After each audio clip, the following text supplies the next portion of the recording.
Support comes from Mosby Building Arts, a design-build company committed to remodeling the right way. Visit callmosby.com to get project inspiration for any room of your house.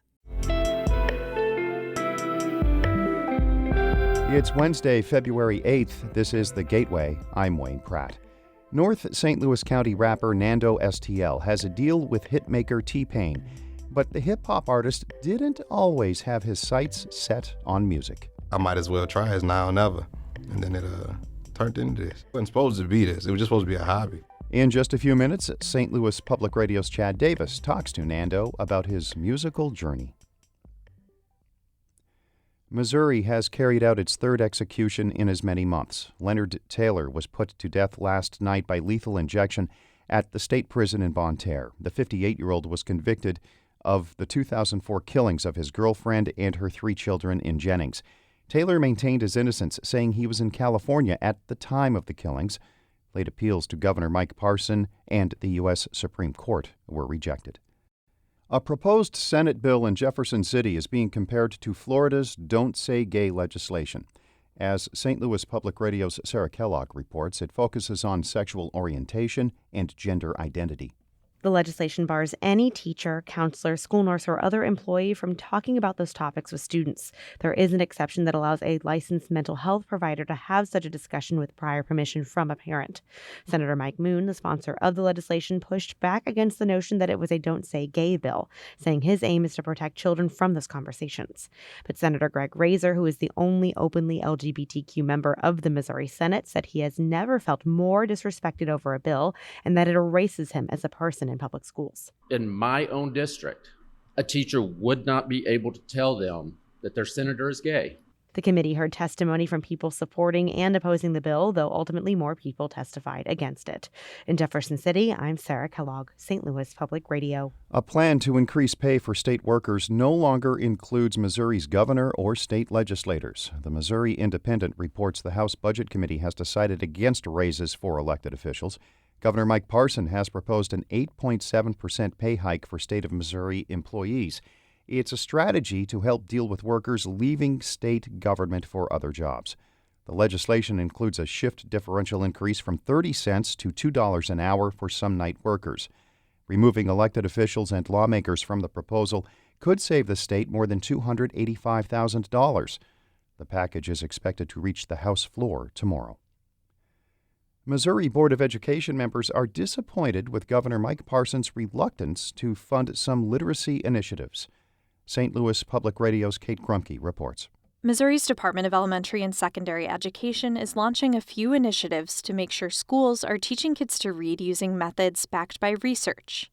But after state education leaders asked for funding for the reading initiatives, the governor didn't grant that request in this year's budget proposal. Members of the Board of Education expressed frustration in their monthly meeting, including Peter Hershend.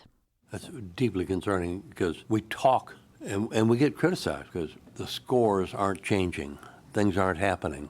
And literacy, fundamental, and no support. The budget proposal is being discussed in the legislature and could still change. I'm Kate Grumke, St. Louis Public Radio. The mayor of St. Charles and a city council member are advancing to a runoff election in April. Dan Borgmeyer and Tom Besselman were the top vote-getters in yesterday's primary. Borgmeyer is seeking a second term as mayor. Businesswoman Venita Powell was also on yesterday's ballot. The general election for mayor of St. Charles is April 4th.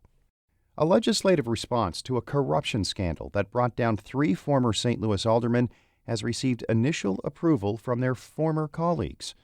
St. Louis Public Radio's Rachel Lippman explains. The bill likely would not have stopped the 3 aldermen from accepting bribes in exchange for passing development incentives. But going forward, it requires the St. Louis Development Corporation to gather more information about development projects and present that information to the aldermen so they have a more complete picture. It is also meant to increase transparency by requiring agencies like the Land Clearance or Redevelopment Authority to live stream their meetings, says 25th Ward Alderman Shane Cohn. He's the measure's lead sponsor. Particularly boards like the LCRA, where tax incentives are debated regularly before they're brought over here to the Board of Aldermen. Those will be more accessible. A final vote on the measure is expected Friday. Mayor Tashara Jones is likely to sign it. I'm Rachel Lippman, St. Louis Public Radio.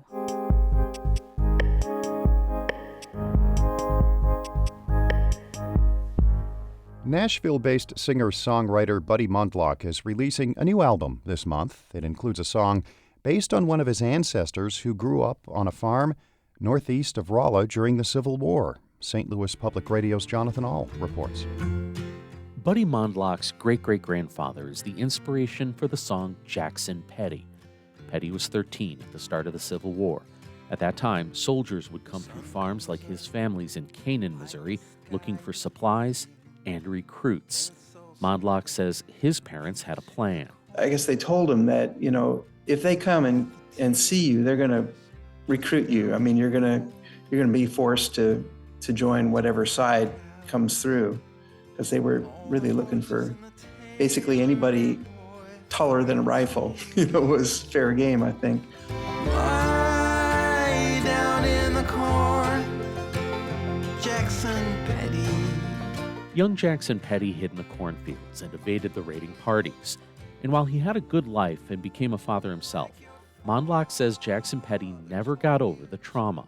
But when World War I started in Europe, and there was a lot of talk here about our side joining in, he just apparently became fixated on this idea that his sons were going to be taken away from him and made to fight in this war. And as my grandmother told me, he just couldn't handle that thought, and he ended up taking his own life. He died in the same cornfield that saved him from being conscripted when he was a child. Mondlock says he wrote Jackson Petty years ago, but didn't record it until now. And he's happy that his tour to introduce his new album, Filament, includes stops close to where Jackson Petty lived. Buddy Mondlock will perform Friday night in Rolla at the Ozark Actors Theater and on Saturday night at the Focal Point in St. Louis. In Rolla, I'm Jonathan Ahl, St. Louis Public Radio. Jackson Petty.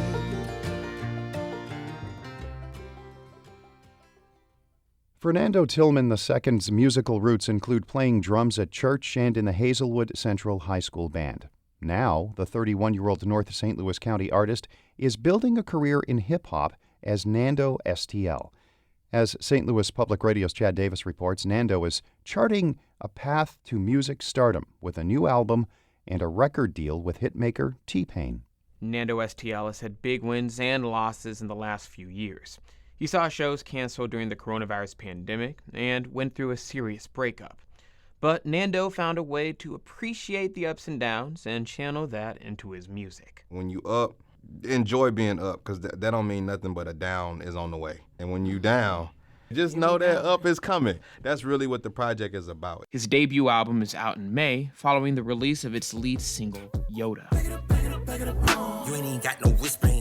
I'ma need y'all to disband. Y'all not a part of this band. Fell in love with my ex, but it wasn't my accident. The song features verses from Florida rapper and singer Young Cash and T-Pain.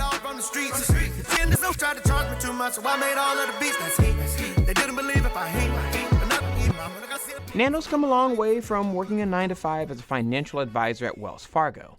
Several years ago, he was taking calls from clients and helping them with investments. But while coworkers met during the weekend, he would hit the studio, recording music heavy on rap, but balanced by melody. Nando eventually recorded his first single, I Don't Even Smoke. Don't gotta pay, but I've been mad if I don't find one today, cause baby, let me tell you something. You can't tell me nothing when these waves is busting. And I heard about the 2018 single got traction locally, and Nando says that was enough for him to make a shift. I might as well try it now or never. And then it turned into this. It wasn't supposed to be this. It was just supposed to be a hobby. Nando wants people who listen to his music to understand that life's a journey that requires perseverance, and even when you take losses, there's always space to grow. It's a message he highlights in his single, Outside. When you hesitate, I done came a long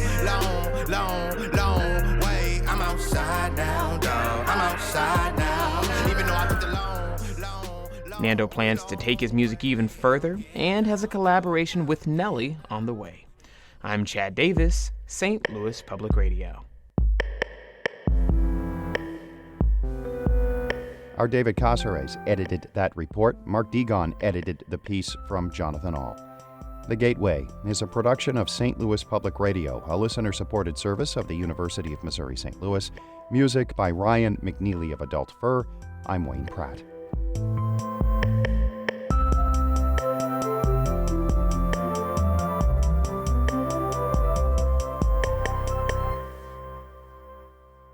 Support comes from Mosby Building Arts, a design-build company committed to remodeling the right way. Visit callmosby.com to get project inspiration for any room of your house.